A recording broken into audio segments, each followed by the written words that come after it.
is Bizzong, the special Patreon contributor edition for you fine folks helping us out, helping network out, contributing to Patreon, and getting your exclusive content like this here video by Bizzong and me, your pal, Mr. Frank, right? Right. How you doing, Zongers?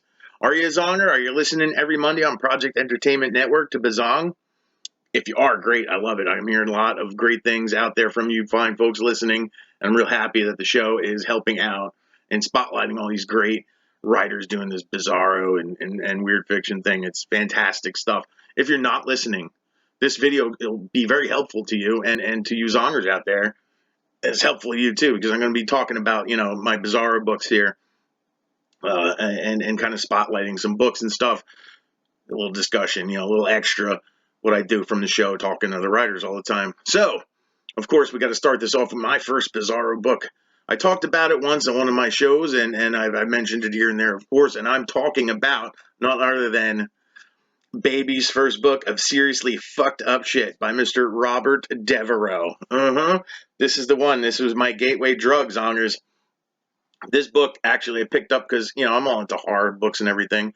And when Brian Keene first signed with Deadeye Press, which is an imprint of Eraserhead Press, I went and checked out what Deadeye had because, they announced they were going to start publishing his stuff, his backlist, but, that was going to take some time. So I went and saw what they had there, and I saw this title. I mean, how do you not buy a book titled Baby's First Book of Seriously Fucked Up Shit? You have to buy that. It's imperative without even knowing what it is. Of course, I thought that Deadeye was a horror imprint, and they do horror. They do very cultish. They do weird. It's not your standard horror. There's a lot of real crazy stuff going on with Deadeye. So, Baby's first book, I opened it up expecting horror stories. It's 10 short stories. So that's what I was expecting, and you do get that. They're all culty, kind of weird, splatterpunky sometimes, and just really intense, gory, creepy stuff. But I got about halfway through the book. There's a story titled Lil Miss Ultrasound, and what that is, it's a story about a fetus beauty pageant, and I didn't really think it was horror at all. And I'm like, what the hell's going on? It's supposed to be a horror book. What is this fetus beauty pageant? I mean, it's messed up and everything, and it really plays on the idea of these, like, the John Benet Ramsey, these little girls doing these beauty pageants with all the makeup and the hair and just excessive. And then Devereaux just takes it to the extreme and makes it a pre-birth beauty pageant with the, there's like a computer programmer and your ultrasound technician doing all these things to put dressers on your fetus and stuff like that. Crazy, absolutely crazy. Crazy enjoyable story, but not horror. And I'm like, what the fuck did I just read? And it was different, and unexpected. So I read through the book further. There's a couple of great stories in there. You get towards the end, there's another story, still, a little horror-y, like the Blob type of thing, but it was about a giant tongue just laying waste to the town. And that one's called, let me look up my content, my table of contents, TOC. It's a very self-explanatory title. It is called The Slobbering Tongue That Ate the Frightfully Huge Woman.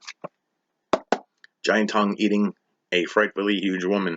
Some horror to it, but really it's another real Bizarro story because it's not any kind of horror you're going to read. So those two books, after I put this down, I'm like, that was cool, and I'll be like, wow, what the hell did I just read? So like I said, Deadeye, they do some horror stuff, so I looked to the Umbrella Press, the Eraserhead Press that does all this, and that's where you see all these other really Bizarro concepts coming out. And so I went and explored them further and just fell in love with Bizarro as this experimental thing. You're not going to read this going to Barnes and Noble or scanning the sci-fi shelves on Amazon. This is unique stuff. So this was my gateway drug. Baby's first book of seriously fucked up shit. If you're into horror, you're not sure what Bizarro is, great gateway right here. If you are into Bizarro, another great one to read, kind of like on the lighter side, as it were, of Bizarro. Some of it's some of it's really bizarro, and you'll learn that it's all over the place. There's some easy to take bizarro, and there's really extreme bizarro that even I still don't, not for me. I can't wrap my head around it. That's how it is. So that's my first book spotlight here for you Patreon contributors who are kind enough to or lend us your hard-earned money, and we really appreciate that here on Project Entertainment Network and Bizzong, of course. And the great thing about the Project Entertainment Network, Bizzong is getting some stuff here now. That's cool. That's cool. There's going to be all kinds of Bizzong merchandise and stuff coming from Project Entertainment Network in 2017, and we'll be out on the road, as it were. We're going to be at Scares at Care this year again, and in an official capacity as Bizzong. There'll be some cool stuff going on in Scares of Care for Bizzong, so look out for that. So, without further ado, listen in. Project Entertainment Network. Bizzong is on every Monday, brand new episodes every Monday. Check us out if you don't, and if you do, thanks, Zongers. See you again next month.